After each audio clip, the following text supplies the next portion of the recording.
আসসালামু আলাইকুম।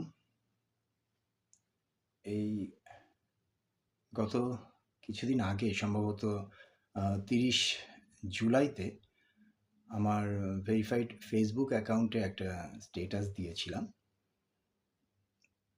তার ভিতর কথাটা এমন ছিল, আ বেশ কিছু কথা ছিল। তার ভিতর একটা কথা এমন ছিল যে, বাংলাদেশ কি ব্রিক্স সম্মেলনে যোগদান করে ছাগলের ৩ নাম্বার বাচ্চা হতে চায়? Uh I am sorry to say uh কেন বলেছি আমি কথাটা?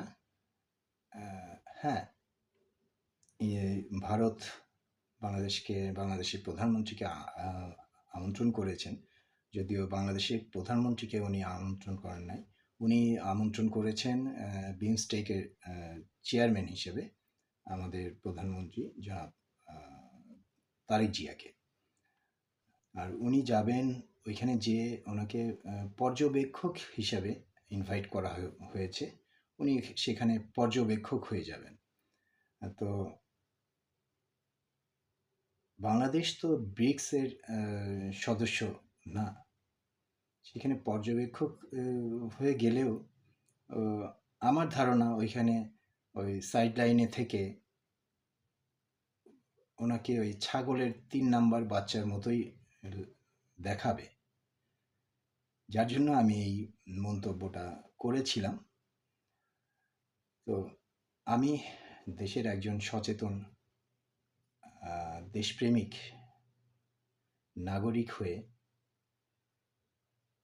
আমি চাই ওনার, হ্যাঁ, ইন্ডিয়া আমাদের প্রতিবেশী রাষ্ট্র। ইন্ডিয়ার সাথে আমাদের একটা বন্ধুত্বমূলক আ সম্পর্ক আছে অনেকদিন থেকে। আমরাও সেটা আ কন্টিনিউ করতে চাই ইন ফিউচার। আ তবে উভয়ের আত্মসম্মান বোধ বজায় রেখে এবং সমতার ভিত্তিতে একটা আ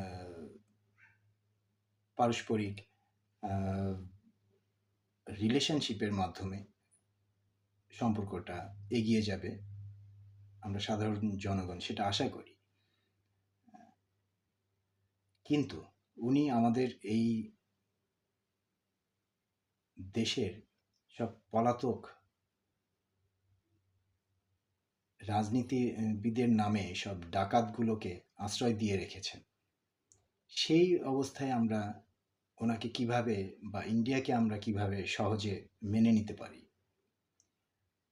আবার সেখান থেকে সেই পলাতক নেতাগুলো দেশে অস্থিরতা সৃষ্টির জন্য বিভিন্ন উস্কানি দিচ্ছেন। সাথে ইন্ডিয়াও তাদেরকে প্রমোট করছে। ইন্ডিয়ার বিভিন্ন গণমাধ্যম। আ সেখানে আমরা সেটা তো ভালোভাবে অবশ্যই নিতে পারি না। বাংলাদেশ ইন্ডিয়ার আমন্ত্রণে বাংলাদেশ এখন যদি না করে এবং বাংলাদেশ যদি ইন্ডিয়াকে বলে যে, আ অবশ্যই আমরা আপনাদের সাথে ভালো সম্পর্ক রাখতে চাই। আগামীতে সেটা অব্যাহত থাকবে। তবে আমাদেরকে আগে শেখ হাসিনা এবং এই ইন্ডিয়াতে আশ্রয় নেয়া যেসব আওয়ামী নেতাগুলো আছে তাদেরকে ফেরত দিতে হবে। বাংলাদেশ যদি এটা বলে, ইন্ডিয়া কি করবে? বাংলাদেশের জনগণ সেটা দেখতে চায়। বাংলা ইন্ডিয়া কি বাংলাদেশকে চায়? নাকি বাংলাদেশের সাথে সম্পর্ক করতে চায়? নাকি ওই একটা দলের সাথে যারা গণহত্যাকারী, স্বৈরাচার, ফ্যাসিস্ট একটা দুর্নীতিগ্রস্ত দল, তাদের সাথে সম্পর্ক করতে চায়? তা সেই চাওয়াটা কি ভুল হবে? আমরা সাধারণ জনগণ হিসেবে মনে করি এ যে না, সেটাই সঠিক। হ্যাঁ, এখন ইন্ডিয়ার প্রেক্ষাপটে হয়তো ইন্ডিয়া চাইবেন না যে বেহেনজিকে আমাদের কাছে ফেরত দিতে।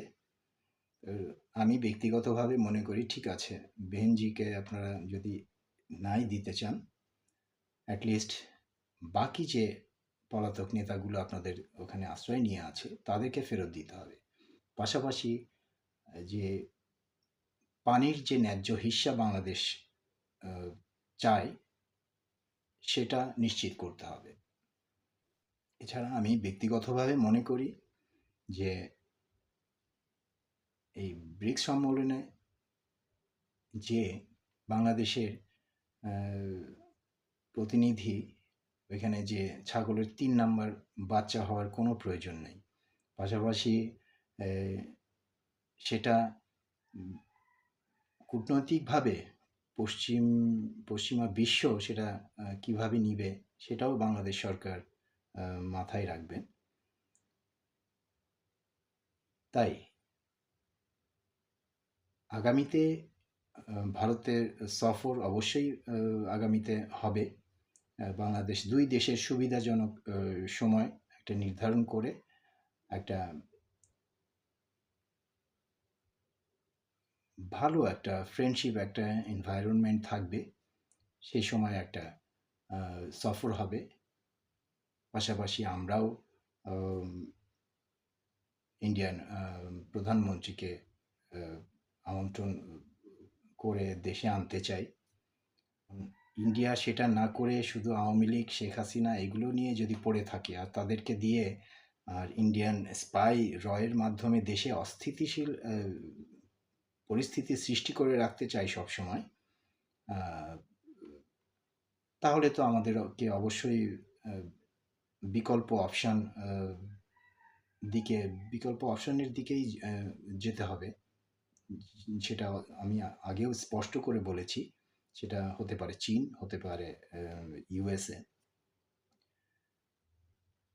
তাই বল এখন ইন্ডিয়ার কোর্টে।